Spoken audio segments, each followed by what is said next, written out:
दोस्तों हीरो की स्प्लेंडर है BS6। आज की इस वीडियो में आपको बताते चलेंगे कि जब भी गाड़ी के अंदर अगर लाइटिंग सर्किट की प्रॉब्लम आ रही है, हेडलाइट की दिक्कत आ रही है, तो इस वीडियो में पूरी तरीके से कवर करेंगे और आपको बताते चलेंगे कि BS6 की बाइक में या फिर किसी भी बाइक में लाइटिंग सर्किट कैसे काम करता है। सबसे पहले आपको बताता चलो, इसके चाबी स्विच को ऑफ करके और चाबी को यहाँ रख लेंगे, क्योंकि इसकी हेडलाइट जो होती है ना किसी भी बाइक की, वो बिना चाबी ऑन करने के बाद भी काम करती है। हेडलाइट को चाबी स्विच से कोई मतलब होता नहीं है। अगर अभी आपको प्रूफ देना चाहूँ तो मैंने इसके चाबी को पूरी तरीके से ऑफ करके रखा हूँ। अगर अभी भी किक को अप्लाई करूँगा तो गाड़ी की हेडलाइट काम करेगी। किक लगाते हैं और आपको दिखाते चलते हैं, क्योंकि चाबी अभी मेरे पास रहेगा और गाड़ी का चाबी स्विच ऑफ रखने के बाद किक अप्लाई करके आपको दिखाता चलता हूँ कि इसका हेडलाइट काम करेगा। बेटा किक लगाइए, देखिए चाबी अभी मेरे पास रहेगा और गाड़ी का हेडलाइट काम कर रहा है।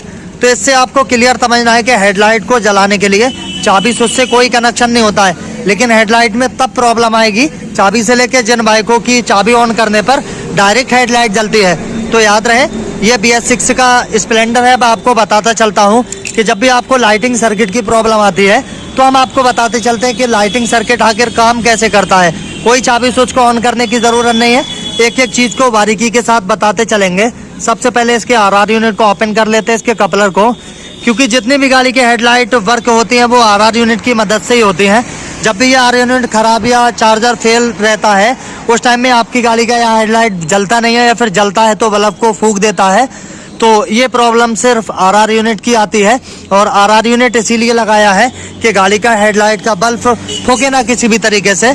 सारे कंपोनेंट को कंट्रोल करने का काम करता है, ताकि अल्टरनेटर करंट जो जनरेट हो रहा है उनको DC में 12 वोल्ट की सप्लाई क्लियर करके ये आगे देता है। ज़्यादा टाइम नहीं लेंगे, सीधा स्टेप बाय स्टेप सारी चीज़ें आपको बताते चलते हैं कि जब भी लाइट की प्रॉब्लम आए, इसकी वायरिंग से लेके हाई बीम और लो सारे कनेक्शन और इसके डिपर से सब आपको हम इस वीडियो में बताना चाहेंगे। उसके लिए हमारे पास टेस्टिंग लैंप जरूर रहेगा। सबसे पहले अगर इसके कपलर की वायरिंग समझे, वायरिंग में देखिएगा वाइट कलर का वायर सीधा अल्टरनेटर से इसके मैग्नेट कॉइल से आ रहा है। RR यूनिट अपने करंट को जो AC करंट को लेने के बाद DC करेगा, तो यहाँ पे पीला वायर आपको देखने को मिलेगा। हेडलाइट के लिए 2 वायर आपको यहाँ पे देखने को मिलेंगे, जो एक बैटरी चार्जिंग के लिए चला जाएगा सीधा। यहाँ देखिएगा फ्यूज के द्वारा यहाँ पे बैटरी चार्ज होगी। जब भी करंट ज़्यादा आएगा तो आपका फ्यूज यहाँ से उड़ जाएगा चार्जिंग के लिए। दूसरा, यहाँ पे जो रेड पे पीली पट्टी आप देख रहे हैं, ये वायर सीधा एक इसके मेन लॉक में चला जाएगा, एक बैटरी चार्जिंग के लिए आ गया। और दूसरा वायर यहाँ पे जो रेड पे ब्लैक पट्टी देख रहे हैं, ये सीधा ये भी इग्निशन लॉक के पास चला जाएगा, चाबी स्विच के पास। 2 वायर इसके बॉडी अर्थ के तौर पे काम करेंगे। अगर आपको प्रूफ देना चाहूँ तो इसके चाबी स्विच पे आप देख सकते हैं, रेड पे पीली पट्टी चाबी स्विच के अंदर आ गया, और रेड पे ब्लैक पट्टी आप देखिएगा ये भी चाबी स्विच पे आया है। सेम वायर आपको यहाँ भी देखने को मिल जाएंगे। चलिए टाइम खराब नहीं करेंगे। सबसे पहले जब भी लाइटिंग सर्किट में दिक्कत आए, वाइट वाले के अंदर करंट को चेक करिएगा। टेस्टिंग लैंप से 12 वोल्ट की, यानी कि इसके अंदर टेस्टिंग लैंप से करंट को चेक करेंगे। तो देखिए हमने एक सफ़ेद वाले में और दूसरा बॉडी अर्थ इसके कपलर से ही दे रखा है। किक को अप्लाई करके पहले करंट इसके अल्टरनेटर कॉइल के चेक करेंगे। रुक जाइए। तो यहाँ पे क्लियर हमें पता चला कि हमारा जो मैग्नेट कॉइल है वो अच्छे से करंट को दे रहा है और काम कर रहा है।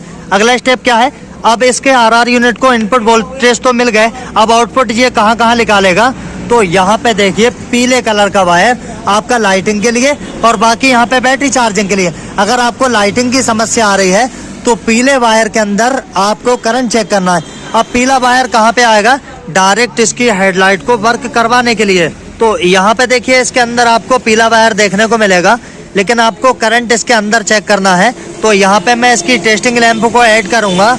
तो देखिए हमने टेस्टिंग लैंप का एक बार इसके पीले बारे में लगा दिया है, और एक यहाँ पे बॉडी अर्थ दे के रखेंगे और किक को अप्लाई करेंगे।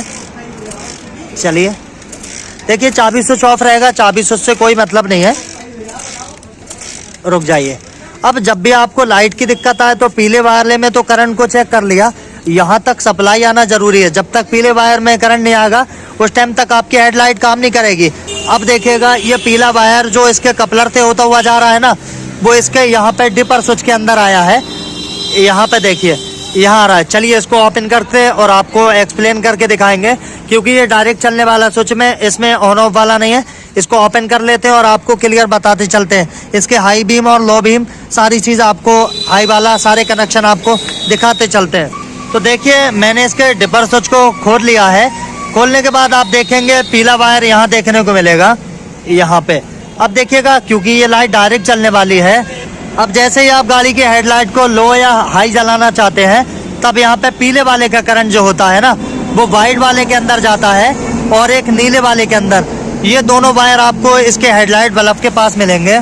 तो देखिए हेडलाइट के लिए जो आपने जैसा भी आपको बताया कि एक हरा बॉडी अर्थ रहेगा, बाकी नीला और सफ़ेद, हाई और लो, ये दोनों पॉइंट पीले वाले का जो करंट होता है वो आप जिधर जैसे ऑन करते हो उसी तरीके से दोनों वायर के एक एक तार में आ जाता है और हमारी गाड़ी की हेडलाइट हाई और लो जलने लगती है। तो याद रहे, जब भी आपको अगर हेडलाइट की प्रॉब्लम आए तो पीले वायर का आपको पीछा नहीं छोड़ना है और पीला वायर आपको पकड़े रहना है। और बॉडी अर्थ का खास याद रखना है, पीला वायर ही गाड़ी को हेडलाइट जलाने में काफ़ी ज़्यादा मददगार होता है। सिर्फ दोस्तों वीडियो में इतना बताना था। वीडियो अच्छा लगे वीडियो को लाइक कर दें, चैनल पर अगर पहली बार आए सब्सक्राइब कर दीजिएगा, बेल आइकन को प्रेस कर लीजिएगा।